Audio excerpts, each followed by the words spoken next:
80, 100. Let it ride.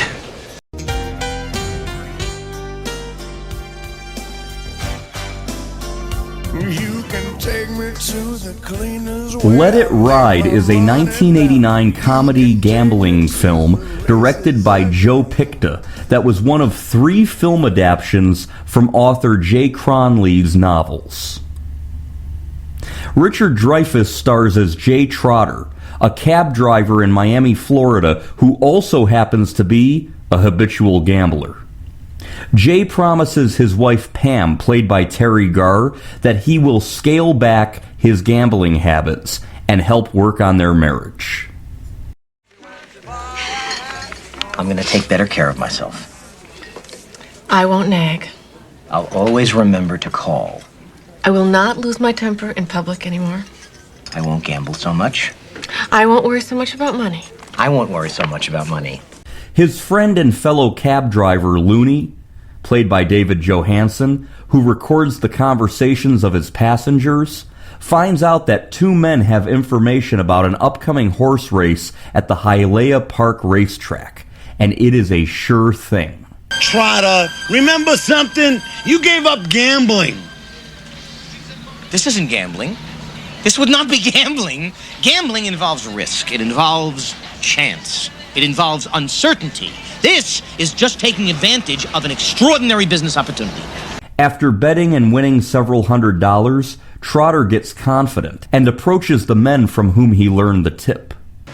No, I just won $710 on charity, and I just came down here to thank you. How much? I was only here for the first race. I'm on my way home. What do you want? I'm not a blackmailer. How much? Take the tape. Where's the original? That's it. There are no copies. I'm not a crook. Neither am I. Hey, I thought we had it won, but you never know. I agree. Even when you know, you never know. Yeah, I know. Exactly. This is the only tape. Yeah, that's it.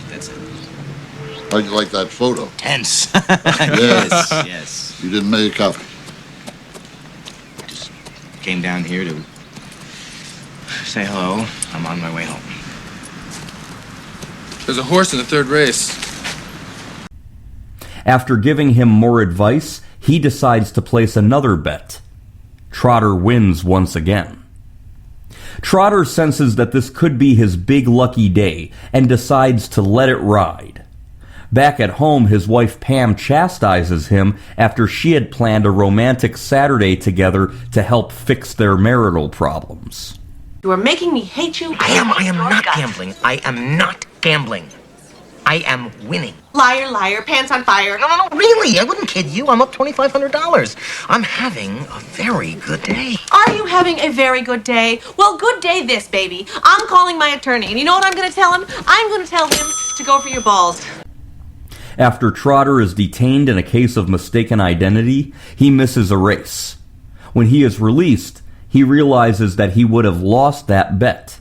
This makes him even more convinced that this is his winning day. He befriends wealthy gamblers in the exclusive executive clubhouse, including 2 attractive women.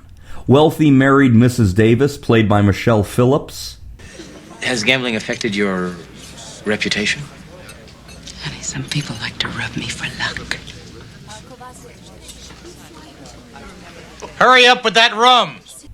And the trophy girlfriend to a high roller, Vicky, played by Jennifer Tilly.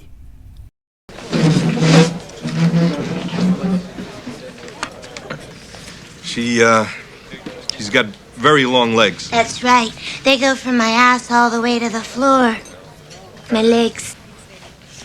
True.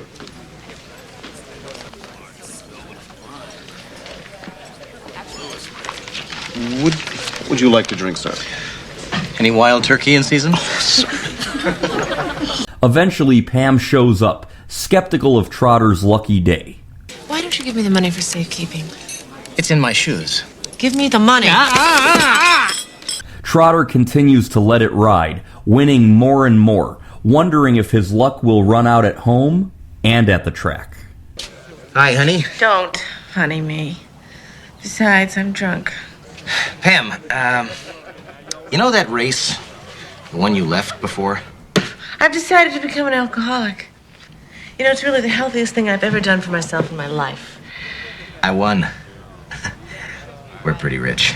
I'm going to drink every day, all day, morning, noon, and night. Pam, all of the money is in a little green box, sweetheart. I haven't spent any of it. Could you pick up some wine on the way home? I love you. Do you mean that? Of course I do. Mean what?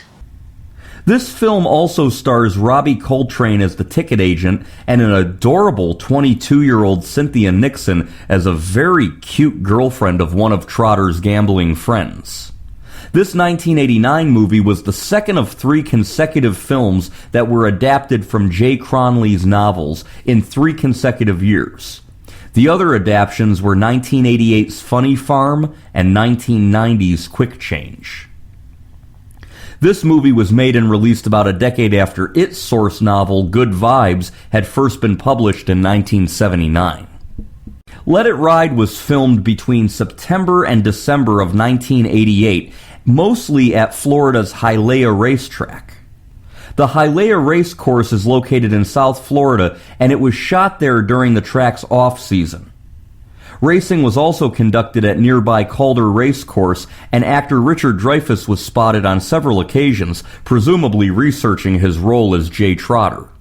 The Hialeah racetrack was closed for a few years, but it was reopened in 2009, offering quarter horse racing as opposed to thoroughbred racing that it once offered. Richard Dreyfuss said what turned him onto the project was that this film script had a real music to it.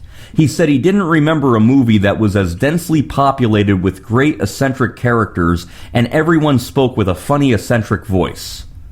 The film has many colorful character names, including Jay Trotter, Mickey Jacks, Johnny Casino, Vibes Eberhardt, and Tony Cheeseburger. Richard Dreyfuss and Teri Garr had previously appeared together in the 1977 film Close Encounters of the Third Kind. Early in the film, actor David Johansen can be seen wearing a Bushwood Country Club hat. That is a reference to the fictional country club from the 1980 film Caddyshack. Jennifer Tilly said that in the original script, her character's breasts were supposed to pop out in one scene at the racetrack during all the excitement of cheering and rooting for horses.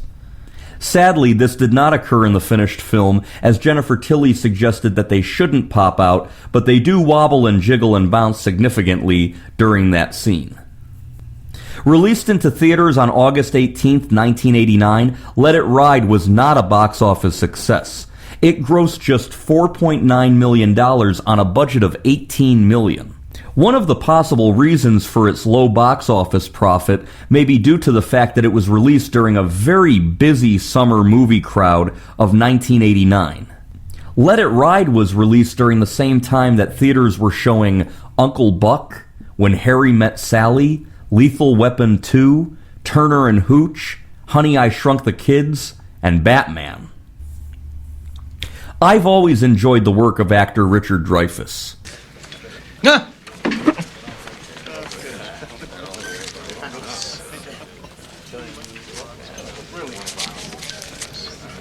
Thank you very much.